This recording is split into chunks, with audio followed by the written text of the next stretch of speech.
This wealthy family thought poverty was a disease. They threw out their innocent daughter-in-law like trash, laughing at her tears. But years later, when she returned, they were the ones begging on their knees. Will she forgive them or make them pay for every painful moment? Sit back and find out as we enter this deeply emotional story of betrayal, loss, and justice. In the bustling heart of Lagos, Nigeria, there stood a mansion so magnificent that people would pause in their daily activities just to stare at its beauty. The compound was surrounded by golden gates that gleamed in the African sun. And behind those gates lived the Okonkwo family, one of the wealthiest and most powerful families in all of Nigeria. Chief Okonkwo was a man of great influence. He owned 3 oil companies, multiple real estate businesses across West Africa, and had deep connections with government officials and traditional rulers. His wealth was so vast that even other billionaires respected him with fear. His wife, Mrs. Okonkwo, was a woman who carried herself like a queen. She wore only the finest imported jewelry from Europe, her wrappers were made of the most expensive lace materials, and her shoes came directly from Italy. Every Sunday, when the family attended church, people would clear the way for her to pass. She loved the attention, the respect, the power that came with being married to Chief Okonkwo. But beneath all that expensive clothing and sparkling jewelry lived a heart that measured people only by their bank accounts. The Okonkwos had only one child, a son named Chike. He was a handsome young man, tall and well-built, with a smile that could light up any room. He had studied business management in London and had returned to Nigeria to help his father manage the family empire. Chike had everything money could buy. Expensive cars lined the garage of their mansion. His wardrobe was filled with designer suits. Beautiful women from wealthy families threw themselves at him wherever he went. But despite all these luxuries, Chike felt something was missing in his life. He felt empty inside, like a man living in a golden cage. His mother, Mrs. Okonkwo, had already selected several wealthy girls for him to marry. Girls whose fathers owned banks. Girls whose mothers were senators.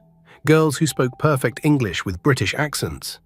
Every weekend, she would invite one of these girls for dinner, hoping Chike would fall in love with one of them.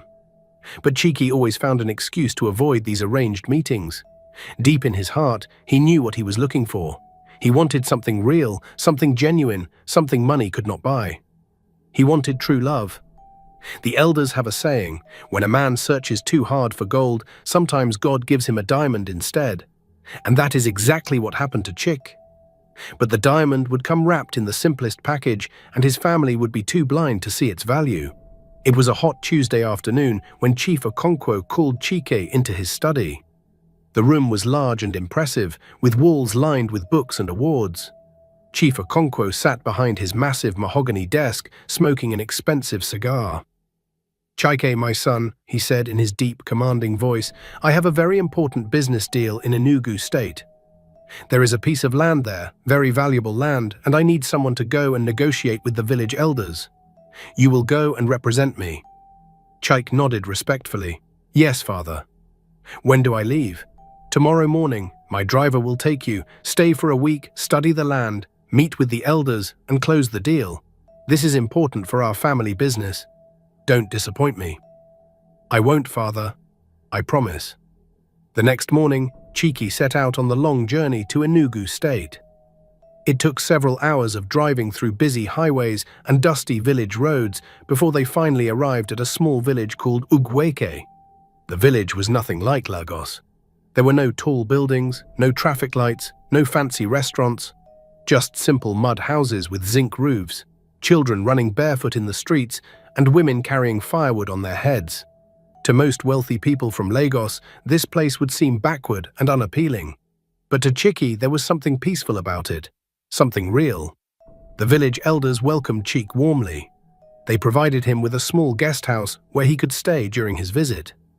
For 3 days, Chike met with the elders, discussed the land deal, inspected the property, and negotiated prices. The work was intense, but he was making good progress. On the 4th day, after a long and exhausting meeting under the hot sun, Chike decided to take a walk around the village to clear his mind. He needed to think, to breathe, to escape from all the business talk for a few hours. As he walked down a narrow path lined with palm trees, he heard something that made him stop in his tracks. It was a female voice singing in Igbo language. The voice was so pure, so beautiful, so filled with emotion that it seemed to touch his very soul. Chike followed the sound, his curiosity growing with every step. The singing led him to a small compound surrounded by a low fence made of sticks. There, under the shade of a large mango tree, sat a young woman. She was washing clothes in a big aluminum basin, and as she scrubbed, she sang with all her heart. She wore a simple faded wrapper tied around her chest, and her hair was braided in the traditional village style. Her feet were bare, and her hands showed the rough marks of someone who had worked hard all her life. But when Chike looked at her face, he forgot to breathe for a moment. She was beautiful. Not the artificial beauty of the Lagos society girls with their makeup and expensive weaves.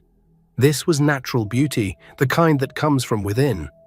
Her skin was smooth and dark, like rich chocolate. Her eyes were bright and innocent, and when she smiled to herself as she sang, Chike felt something shift in his chest. He stood there for almost 5 minutes, just watching her and listening to her voice, before she finally noticed him. When she looked up and saw a stranger standing there, she jumped in fright, her hand flying to her chest.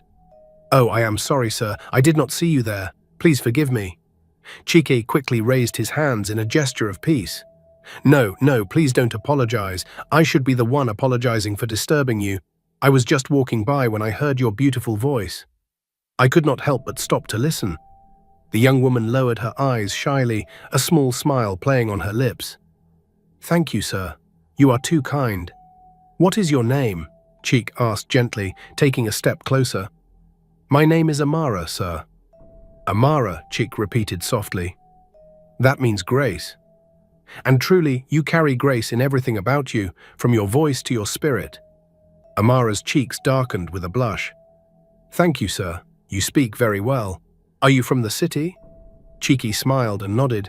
"Yes, I'm from Lagos. I came here for business with the village elders." "And what about you, Amara? Do you live here?" "Yes, sir. I live here in this small compound with my grandmother.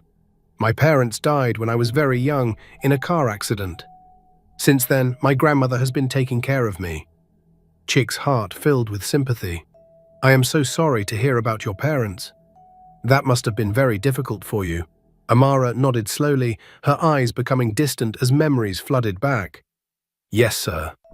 It was very hard. I was only 7 years old when it happened. I cried every day for months. But my grandmother, she is a strong woman. She told me that life must continue and that my parents would want me to be strong. So I learned to be strong." "And what do you do now?" Chike asked, genuinely interested. "I help my grandmother sell vegetables at the market. Every morning, we wake up very early, even before the sun rises, and we prepare the vegetables. Then we carry them to the market and sell them. The money we make is not much, but it is enough for us to eat and to pay for small things. My grandmother always says, 'God will not give us more than we can carry.'" As Amara spoke, Chike noticed how humble and content she seemed, despite her poverty. There was no bitterness in her voice, no complaints about her difficult life. She spoke with acceptance and even gratitude. This was very different from the wealthy girls he knew in Lagos, who complained if their driver was 5 minutes late or if their designer handbag was last season's style. "Do you have any dreams, Amara?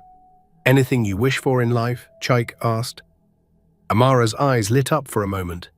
"Oh, yes, sir. I have one big dream. I wish to one day have a small shop of my own.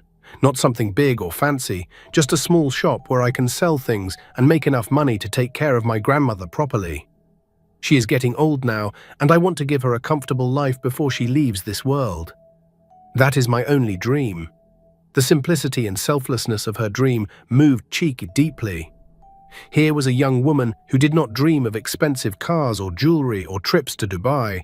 She only dreamed of taking care of the grandmother who had raised her. At that moment, Chike knew he had found something rare, something precious, something worth more than all the gold his father owned. They talked for almost an hour under that mango tree. Amara told him about village life, about the festivals and traditions, about how the whole community helped each other during difficult times. Chike told her about Lagos, about the tall buildings and busy streets, about his work and his travels. But he was careful not to mention his family's wealth. He wanted her to know him as just Chike, not as the son of a billionaire. When Chike finally said goodbye and returned to the guest house, he could not stop thinking about Amara. That night, he lay on his bed staring at the ceiling, replaying their conversation in his mind. Her smile, her voice, her innocence, everything about her had captured his heart. The next morning, instead of going to meet the village elders as planned, Chike found himself walking back to Amara's compound. She was sweeping the small yard when she saw him approaching. Surprise and joy flickered across her face. "Mr. Chike." "Good morning, sir. I did not expect to see you again." "Please, just call me Chike. No need for Mr. or Sir. I was hoping we could talk some more. Would that be all right with you?" Amara nodded, her smile growing wider. "Yes, of course. Please come and sit under the mango tree. The sun is already very hot." And so began their friendship. Every day for the rest of that week, Chike would complete his business meetings with the village elders, and then he would visit Amara. Sometimes they would just sit and talk for hours. Other times, Chike would help her carry water from the village stream, even though she insisted he should not do such work. Once, he even helped her peel cassava for her grandmother's dinner, and they laughed together when he cut his finger because he did not know how to hold the knife properly. Amara's grandmother, Mama Oliaku, was a wise old woman with sharp eyes that seemed to see into people's souls. She watched how Chike looked at her granddaughter, and she noticed how Amara's face would light up whenever he arrived. One evening, after Chike had left, she called Amara inside their small house. "My daughter, come and sit with me. We need to talk." Amara sat on the mat beside her grandmother, her heart beating a little faster. "Yes, Grandma." "What is it?" Mama Oliaku looked at her granddaughter with serious eyes. "Amara, I have lived in this world for over 70 years. I have seen many things. I have seen love and I have seen lies. Tell me the truth. Has this young man from Lagos spoken to you about his feelings?" Amara lowered her eyes, unable to hide the small smile that appeared on her face. "Yes, Grandma. Yesterday, he told me that his heart has chosen me. He said he has never felt this way about anyone before." The old woman was quiet for a long moment, then she sighed deeply. "My child, I see how you look at him too. I see the joy he brings to your eyes. But I must warn you, this man comes from a different world. He wears expensive clothes. He speaks with the confidence of someone who has never known hunger. He is not a village boy. Have you asked yourself why a man like that would be interested in a poor girl like you?" Amara felt her throat tighten. "Grandma, Chike is different. He is not like other rich men. He has a good heart. He does not look down on me because I am poor. He talks to me with respect. He helps me with my work. He even sits on the ground and eats the simple food I prepare without complaint." "That may be true," Mama Oliaku said gently, placing her wrinkled hand on Amara's shoulder. "But remember this, my child. A man can be as sweet as honey when he is far from his family. But when he returns home, his family's voice may become louder than his heart's voice. If this man truly loves you and wants to marry you, he must be ready to stand by you when his family rejects you. Because mark my words, child, they will reject you. Rich people do not welcome poverty into their homes." Tears filled Amara's eyes. "Grandma, I am scared. What if you are right? What if he leaves me?" The old woman pulled her granddaughter into her arms. "Then you will survive, just like you survived losing your parents. But I will not stop you from loving him. Love is a gift from God, even when it comes with pain. I just want you to go into this with your eyes open, not closed. Promise me you will be careful with your heart." "I promise, Grandma." But the warnings of Mama Oliaku would soon prove prophetic in ways that would shatter hearts and destroy lives. When Chike's week in Ugueca came to an end, he knew he could not leave Amara behind. His heart had made its choice, and no amount of wealth or family pressure could change that. But he also knew the truth that both he and Amara had been avoiding. His parents would never accept her. They would never welcome a poor village girl with no education, no family connections, and no dowry into the prestigious Okonkwo family. The very thought would be an insult to them. On his last evening in the village, Chiki sat with Amara under their mango tree, holding her hands in his.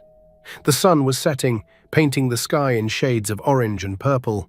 "Amara," he said softly, "I need to be honest with you about something." Amara looked into his eyes, and she could see the worry there. "What is it, Chike?" "You can tell me anything." Chiki took a deep breath. "My family, they are not like the people here in the village. They measure a person's worth by the size of their bank account, by the schools they attended, by the important people they know. If I go back to Lagos and tell them I want to marry you, they will refuse. My mother will scream. My father will threaten to disown me. They will do everything in their power to separate us." Tears began to fall down Amara's cheeks. "Then maybe we should not continue this. Maybe it is better if you forget about me and go back to your world. I do not want to cause trouble in your family." "No," Cheek said firmly, squeezing her hands tighter. "Don't say that. I am not asking you to give up. I am telling you this because I want us to face it together. I have thought about this carefully, and I have made a decision. I want to marry you, Amara. Not next year, not after convincing my parents. I want to marry you now, here in this village, before I return to Lagos." Amara's eyes widened in shock. "What? Cheek, are you serious?" "I have never been more serious about anything in my life. I want to go to your grandmother tomorrow morning and ask for your hand in marriage. We will have a simple ceremony, just you, me, your grandmother, and a few witnesses. Then I will take you back to Lagos with me as my wife. Once we are married, my parents will have no choice but to accept you. It will be done, and they cannot undo it." Amara pulled her hands away, standing up and walking a few steps away. Her mind was racing. Everything was happening so fast. "Cheek, I am scared. What if your parents never accept me? What if they make our lives miserable? What if they treat me badly?" Chike stood and walked to her, gently turning her to face him. "I will protect you, Amara. I promise. No one will mistreat you as long as I am there. Yes, it will be difficult at first. Yes, my parents will be angry, but I am their only son. They love me.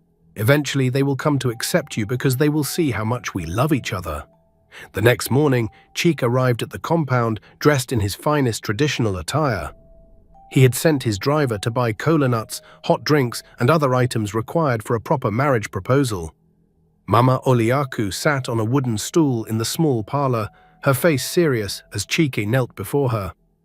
"Mama Oliaku," Chike began, his voice respectful and steady, "I have come before you today to ask for something very precious. I want to marry your granddaughter, Amara.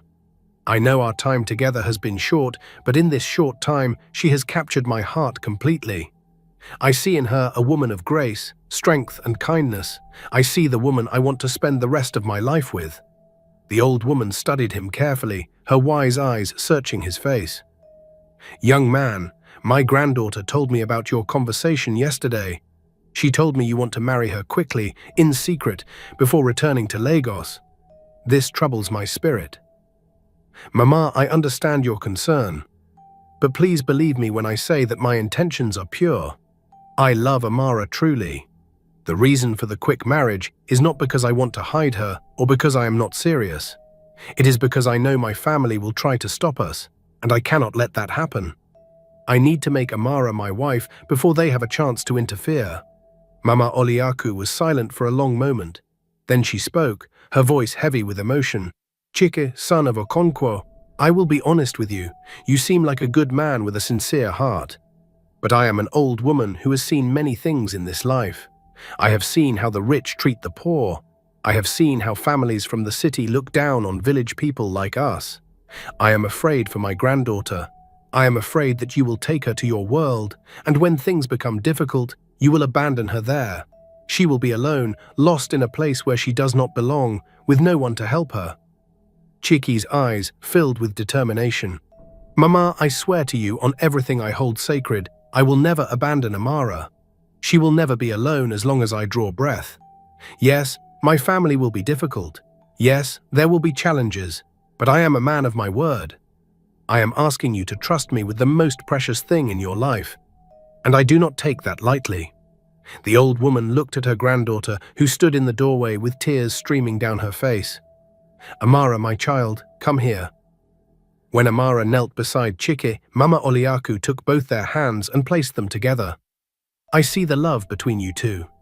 It is real, and it is strong. Against my better judgment, against all my fears, I will give you my blessing. But Chike, if you ever hurt my granddaughter, if you ever make her cry tears of pain instead of joy, the ancestors will hold you accountable. Do you understand?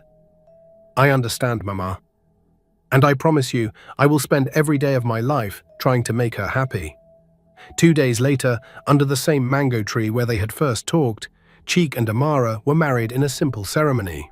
The village priest performed the traditional rites. A few neighbors served as witnesses. Amara wore a simple white wrapper and blouse that Cheek had bought for her from the village market. There were no fancy decorations, no live band, no expensive photographers. But when Cheek looked at Amara and said, "I take you as my wife," and when Amara replied, "I take you as my husband," there was more love in that small compound than in all the grand society weddings in Lagos combined.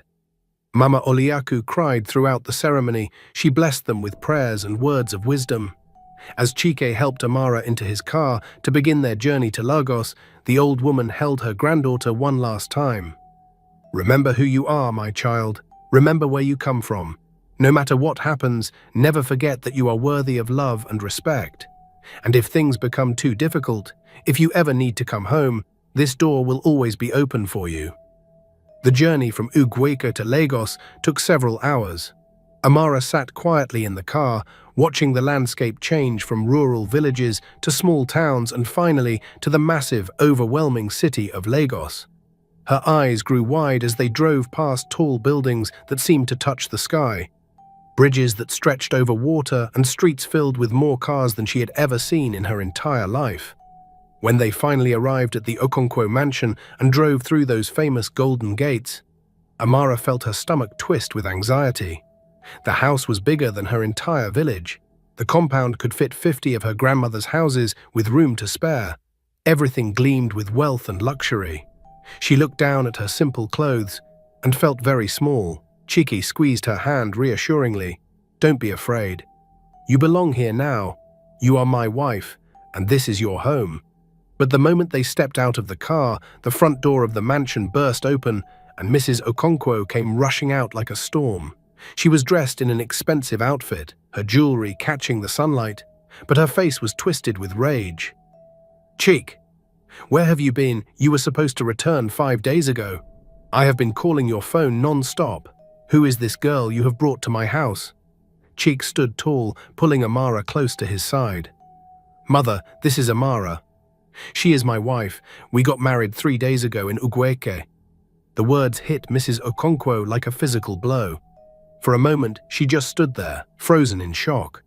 Then she let out a scream that could be heard throughout the entire compound. "Your what? Your wife? Have you gone mad? Is this some kind of joke?"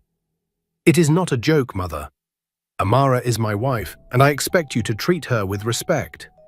Mrs. Okonkwo's eyes swept over Amara from head to toe, taking in her simple village clothes, her scared expression, her calloused hands.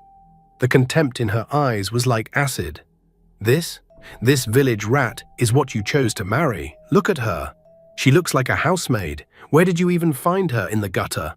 Tears sprang to Amara's eyes at the cruel words, but she remained silent, remembering her grandmother's teachings about respecting elders even when they are wrong. Chike's voice became hard as steel. "Mother, I will not allow you to speak about my wife that way. Amara is a good woman with a pure heart. You will treat her with respect, or you will deal with me." Before Mrs. Okonkwo could respond, Chief Okonkwo appeared in the doorway, his face dark with anger. "What is all this noise about? Check, what is going on here?" Chike turned to face his father. "Father, I got married while I was in Ugwek. This is Amara, my wife." Chief Okonkwo's expression went from confusion to fury in seconds. "You did what?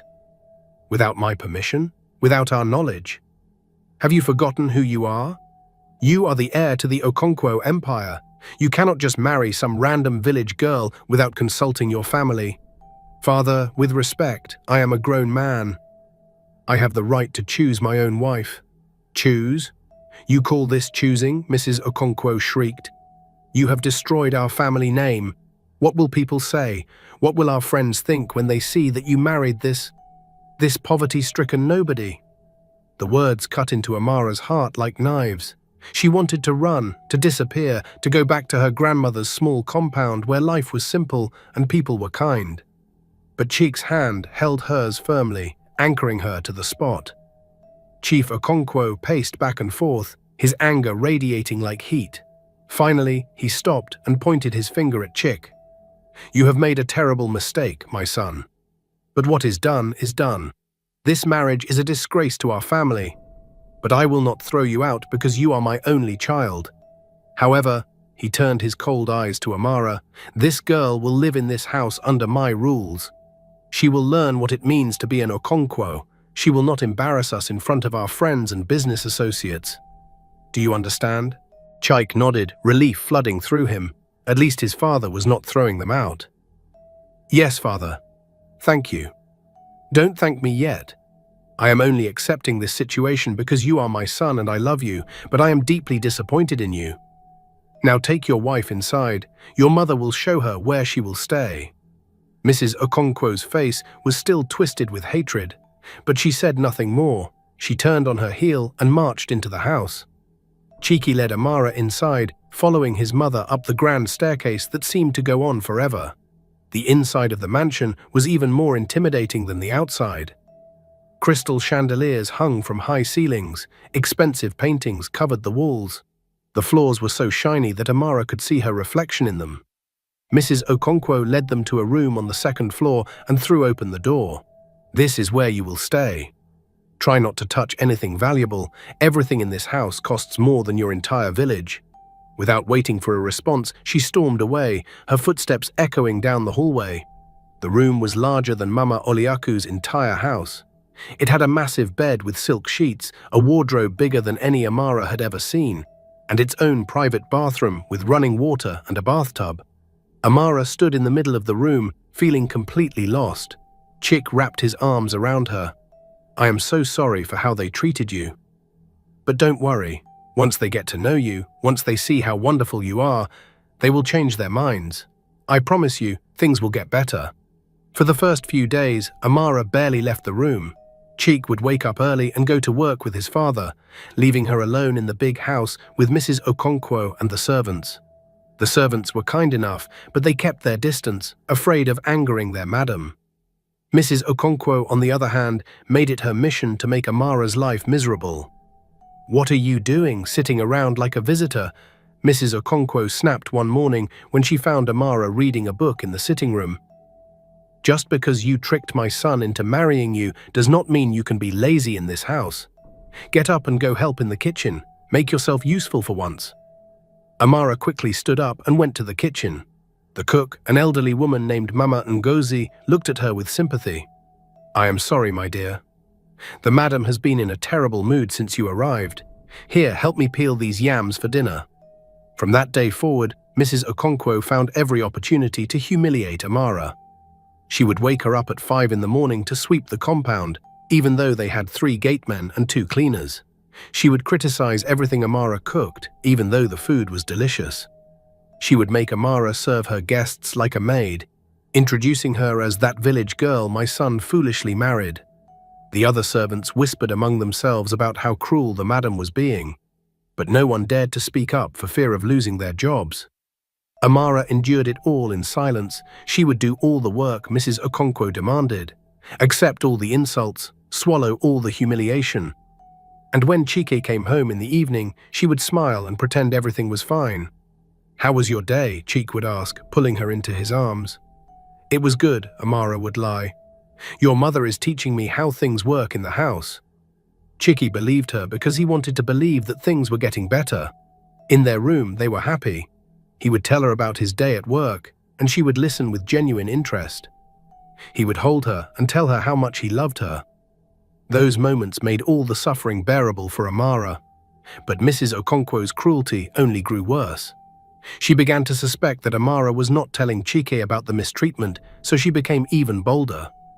One afternoon, when several of her wealthy friends came to visit, Mrs. Okonkwo called Amara to the sitting room. Come here, girl. My friends want to see what a village woman looks like. Stand there and let them look at you." Amara stood there, her cheeks burning with shame, as the wealthy women looked her up and down and made comments about her appearance, her clothes, her background. They laughed and whispered to each other, treating her like an exotic animal in a zoo. When Amara finally escaped back to her room, she cried for hours. 2 months after their arrival, Chief Okonkwo and Chick had to travel to Abuja for an important business meeting. They would be gone for 2 days. Chike was reluctant to leave Amara alone with his mother, but she assured him she would be fine. "Go and take care of your business. I will be here when you return." The morning after Chike left, Mrs. Okonkwo woke Amara up before dawn. "Get up, you lazy girl. Come to the sitting room immediately. I have something important to discuss with you." Amara quickly dressed and went downstairs. In the sitting room, she found Mrs. Okonkwo sitting in her favorite chair, looking at her with cold, calculating eyes. 2 large men stood behind her, strangers Amara had never seen before. "Sit down," Mrs. Okonkwo commanded. Amara sat on the edge of the sofa, her heart beginning to beat faster. Something was wrong. She could feel it in the air. Mrs. Okonkwo leaned forward, her voice dripping with venom. "I have tolerated your presence in my house for 2 months now. 2 months of watching you parade around as my son's wife. 2 months of enduring the shame and embarrassment you have brought to this family. But that ends today." "Madam, I don't understand," Amara said, her voice trembling. "Oh, you will understand soon enough. You see, I made a mistake. I thought that if I made your life miserable enough, you would leave on your own. But you are more stubborn than I gave you credit for.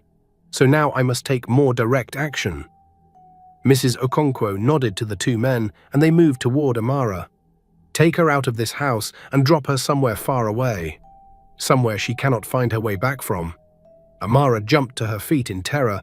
"No, please, madam, you cannot do this. Chick will be back tomorrow. Please. My son will never know what happened. I will tell him you stole some of my jewelry and ran away in the night. He will be angry at first, but eventually he will get over you and marry a proper woman from a good family." The 2 men grabbed Amara by her arms. She screamed and fought, but they were too strong. "Please, please, madam, I am your son's wife. How can you do this? Please have mercy." Mrs. Okonkwo's face remained hard as stone. "You should have stayed in your village where you belong. You should never have come here thinking you could become part of our world. Now pay the price for your foolishness." The men dragged Amara out of the house. She screamed for help, but the servants had been ordered to stay in their quarters. The gateman had been told to look the other way. No one came to her rescue. They threw her into the back of a covered van, and before she could escape, they locked the doors and drove away. Amara cried and beat her fists against the walls of the van as they drove for hours. She prayed to God, to her ancestors, to anyone who would listen. When the van finally stopped and the doors opened, Amara found herself in a place she did not recognize. It was another city with different buildings and different streets. The men pulled her out roughly and threw her on the side of the road like garbage. "Don't try to find your way back," one of them warned. "If you do, you'll regret it." Then they drove away, leaving her alone and terrified in a strange city with nothing but the clothes on her back. Amara sat on the dusty roadside and cried until she had no tears left. She thought about trying to find her way back to the mansion, but what would be the point? Mrs. Okonkwo would only throw her out again. Maybe with even worse consequences. She thought about going back to her grandmother in the village, but shame held her back. How could she face Mama Oliaku and admit that all the old woman's warnings had come true? As the sun began to set, Amara forced herself to stand up. She had survived losing her parents. She had survived poverty. She would survive this too. She walked until she found herself in a busy market area. The market reminded her of home, of the simple life she had known before everything changed. A middle-aged woman with a kind face was packing up her vegetable stall. She noticed Amara standing there, looking lost and desperate. "Young woman, are you all right? You look like you need help." Amara's voice was hoarse from crying. "Please, madam, I need work." "Any kind of work. I have nowhere to go and nothing to eat." The woman, whose name was Mama Adayeze, studied Amara's face and saw something there that moved her heart. "Come with me. You can stay in my house tonight, and tomorrow we will talk about work." And so Amara began her new life. Mama Adayeze gave her a small room in her modest house and hired her to help at the vegetable stall. Amara worked harder than she had ever worked in her life. She was at the market before dawn and did not leave until after dark. The work was familiar and comforting, reminding her of simpler times with her grandmother. Meanwhile, back in Lagos, Chike returned from Abuja excited to see his wife. He rushed into the house calling her name, "Amara, Amara, I'm home." But there was no answer. He ran upstairs to their room, but it was empty. He searched every room in the mansion, but Amara was nowhere to be found. Finally, he confronted his mother. "Where is Amara?" Mrs. Okonkwo looked at him with perfectly practiced shock. "You mean you don't know?" "Oh my God, Chike, I have terrible news. That girl you married, she stole my diamond necklace and my gold bracelet and ran away in the middle of the night. I was going to tell you gently, but you need to know the truth about the kind of woman she really is." Chike felt as if the floor had disappeared beneath his feet. No, you're lying. Amara would never do that. She doesn't care about jewelry or money. Where is she? What did you do to her? How dare you accuse me? I am your mother. I tried to warn you about that village girl, but you wouldn't listen. Now you see her true nature. She used you to get access to our wealth, and when she had what she wanted, she ran away." "You're lying," Chike shouted, grabbing his mother by the shoulders. "Tell me the truth. Where is my wife?" Chief Okonkwo rushed into the room. "What is going on here?" "Chike, remove your hands from your mother this instant." Chike released her, but his eyes were wild with panic and rage. "Father, Amara is missing. Mother is lying about her stealing jewelry. I know she is lying. Mother did something to her. I know it." But without any proof, and with both his parents insisting on the same story, what could Chike do? He spent days searching for Amara. He went back to Ugweka and questioned Mama Oliaku, who had not heard from her granddaughter. He hired private investigators. He checked hospitals and police stations. But there was no trace of Amara. It was as if she had vanished into thin air. The not knowing was destroying Chike from the inside. He stopped going to work. He stopped eating properly. He stayed in their room for hours, holding Amara's simple village clothes and breathing in her scent. His parents tried to convince him to move on, to accept that she was gone, but he refused to believe it. "She didn't leave me," he would mumble to himself. "She didn't steal anything. She loves me. Something happened to her, something terrible." Unable to cope with the pain, Chike began to drink. At first, it was just a glass of whiskey in the evening to help him sleep, but soon it became a bottle a day, then 2 bottles. He would come home late at night, stumbling drunk, sometimes not coming home at all. His father tried to talk sense into him, but Chike was drowning in his grief and guilt. Mrs. Okonkwo watched her son deteriorate day by day, and for the first time since she had thrown Amara out, she began to feel the stirrings of guilt. But her pride was too strong. She convinced herself that she had done the right thing, that Chike would eventually get over this village girl and return to his normal life. She was wrong. 6 months after Amara disappeared, on a rainy evening, Chike left a bar completely drunk. He got into his car and started driving, even though his vision was blurred and his reflexes were slow. His phone kept ringing. It was his father calling, but he ignored it. All he could think about was Amara, her smile, her voice, the way she used to look at him with such love and trust. "I'm sorry," he mumbled to the empty car. "I'm so sorry I couldn't protect you. I promised your grandmother I would keep you safe, and I failed. My sweet family, before we continue this powerful story, take a quick second and subscribe to my channel right now. You don't want to miss what happens next. Go ahead, hit that button. Okay?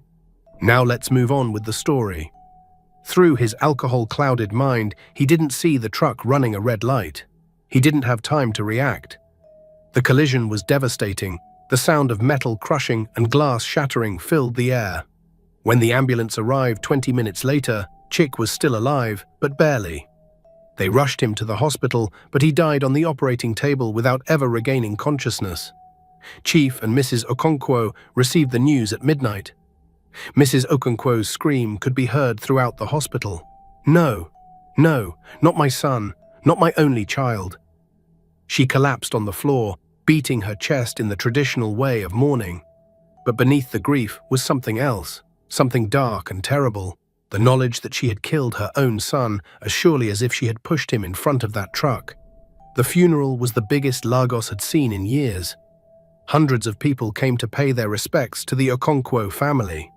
Politicians, businessmen, traditional rulers, everyone who was anyone attended. But Mrs. Okonkwo sat through it all like a statue, her eyes empty, her heart shattered. At night, alone in her room, she would see Chiki's face. She would hear his voice asking, "Where is Amara?" She would remember the day she had ordered those men to throw the girl out like trash. And she would realize, finally, the terrible truth. She had destroyed her son's life because of her pride. Because a poor village girl was not good enough for her precious family name. And now her son was dead, and it was her fault. But even in her guilt and grief, Mrs. Okonkwo's pride remained. She told no one the truth. She let everyone believe that Amara had stolen from them and run away, and that Chike had died in a tragic accident caused by his heartbreak over being betrayed. The lie became the official story, carved into people's memories like words on a tombstone. Far away in that other city, Amara knew nothing of these events. She worked at the market every day, living in Mama Adaeze's small house, keeping her head down and her heart closed. She never spoke about her past to anyone. The pain was too deep, too raw. At night she would lie on her mat and think about Chike. She wondered if he had looked for her. She wondered if he believed his mother's lies about her. She wondered if he had moved on and married someone else. Then one day, about 8 months after she had been thrown out of the Okonkwo mansion, Amara was at the market when she overheard two women talking. "Did you hear about Chief Okonkwo's son? The one who died in that car accident last year. So tragic. They say he was drinking because his wife stole from the family and ran away." Amara's blood turned to ice. She walked closer to the women, her heart pounding so hard she thought it would break through her chest. "Excuse me, what did you say? Whose son died?" The women looked at her curiously. "Chike Okonkwo, the son of that billionaire family in Lagos. It was all over the news. He died in a car crash about 6 months ago." The market began to spin around Amara. She felt her legs give out and she collapsed right there on the ground. Mama Adaeze rushed to her side, calling her name, but Amara couldn't hear anything over the roaring in her ears. Chike was dead. Her husband, the love of her life, was gone. When she finally regained consciousness, she was in Mama Adaeze's house. The kind woman sat beside her, wiping her face with a cool cloth. "My daughter, what happened? Who was that man those women were talking about?" And for the first time since she had been thrown out, Amara told her story. She told Mama Adaeze everything, about meeting Chike in the village, about their love, about the secret marriage, about the cruelty of his mother, and about being dragged away and abandoned in this city. By the time she finished, both women were crying. "And now he is dead," Amara said, her voice hollow. "He died thinking I abandoned him. He died thinking I stole from his family. He died without knowing the truth, and I never got to say goodbye." Mama Adaeze held her as she sobbed. "That woman who did this to you, Chike's mother, she is a murderer. She killed her own son with her wickedness." Something changed in Amara that day. The sweet, gentle village girl with simple dreams hardened. A fire ignited in her heart, not the warm fire of love, but the cold fire of determination. That night, kneeling by her mat, she vowed, "Chike, my love, I will make them pay. Your mother destroyed our lives because she thought I was worthless, just a poor village girl. But I will show her. I will become so successful and powerful that they will regret the day they threw me out like garbage. This I swear on your memory." From then on, Amara worked with a new purpose. She saved every kobo she earned, learned from successful traders, and within 6 months opened her own vegetable stall. She rose before dawn to buy wholesale produce, bargained hard, and sold at fair prices. Her kindness made her stall stand out. She gave free vegetables to struggling mothers, offered credit to those short on money, and added extras with each purchase. Customers loved her, and word spread quickly. Within a year, she had 2 stalls, within 2 years 4. She hired young women from poor backgrounds, treated them with respect, paid them well, and taught them to save and invest. But Amara's ambition grew beyond market stalls. She built connections with farmers in other states, studied importing and exporting, and spent nights teaching herself about business and negotiations. By her third year, she founded Amara Enterprises, an import-export company for fruits and vegetables. She signed contracts with international buyers and local distributors. Her business thrived because she valued honesty and relationships over greed. Money poured in, but she lived simply, supporting her grandmother Mama Oliaku and repaying kindnesses from the past. She never remarried. Many successful men courted her, but her heart remained with Chike. At night, she would stare at the simple ring he gave her and weep for what was lost. 5 years after being cast out, Amara saw an ad in the newspaper. Okonkwo Mansion and Estate for Sale.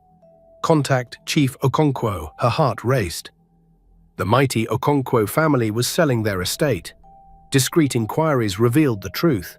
Chief Okonkwo had collapsed after Chike's death, becoming careless. Employees embezzled millions, partners cheated him, and within years the empire crumbled. Amara knew what she had to do. Through a lawyer, she arranged to meet Chief Okonkwo about buying the mansion. On the appointed day, she arrived in a luxury car, dressed in a designer suit, her hair and jewelry understated but elegant.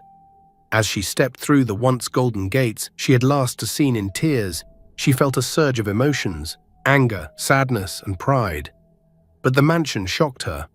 Once magnificent, it now looked neglected, peeling paint, overgrown gardens, faded gates. Inside, an elderly servant she remembered opened the door, his voice trembling. "Madam Amara? We all knew the madam lied about you, but we could not speak. Forgive us," she gently touched his shoulder. "There is nothing to forgive, Boniface. You did what you had to do to survive." In the sitting room, where she had once been humiliated, she waited. Chief and Mrs. Okonkwo entered, and she struggled to hide her shock. Chief, once commanding, now walked with a cane, stooped, hair completely white. Mrs. Okonkwo, once regal, looked haggard, worn, stripped of wealth and jewelry, her eyes hollow. At first they didn't recognize her. Chief spoke, his voice weary. "Welcome, madam. My lawyer says you're interested in buying the mansion." Amara held his gaze and said coldly, "Don't you recognize me?" Mrs. Okonkwo gasped, hand to her mouth. "No, Amara."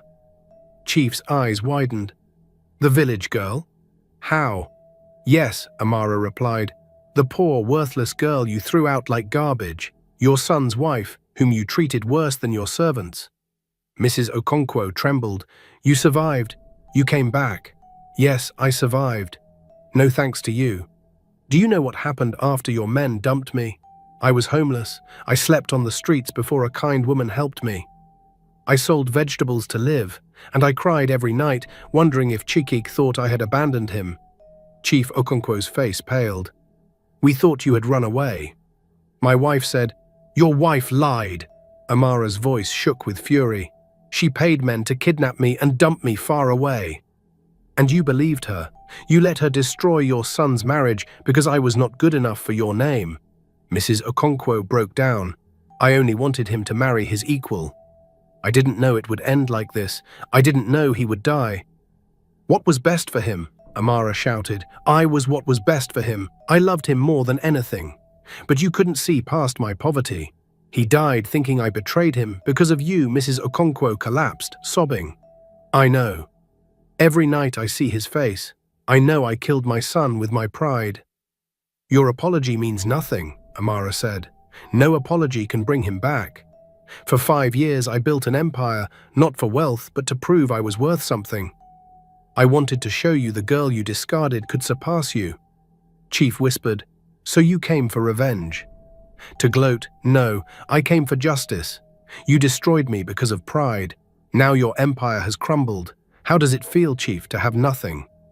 The silence was heavy. Mrs. Okonkwo sobbed on the floor. Chief sat broken. "You are right," he whispered. "We deserve this. If you've come to take this house and leave us homeless, then do it." Amara looked at them, once powerful, now broken. For years she had dreamed of this moment. Yet seeing them humbled, she felt no satisfaction. only emptiness.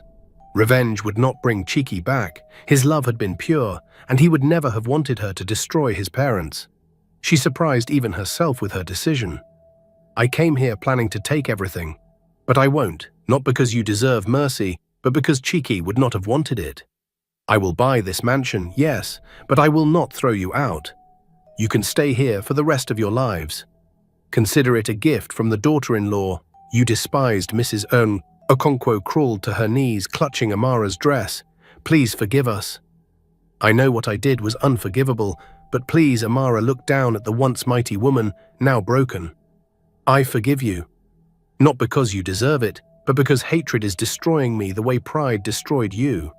But forgiveness is not forgetting. You will live with this guilt forever, she turned to Chief. And you, I forgive you too. But you were weak. You let lies destroy your son. That guilt is yours to bear. Tears streamed down Chief's face. Thank you. We do not deserve it. Amara rose to leave. At the door she turned. This wealth never brought you happiness. You destroyed love with your own hands. I hope one day you understand what you lost.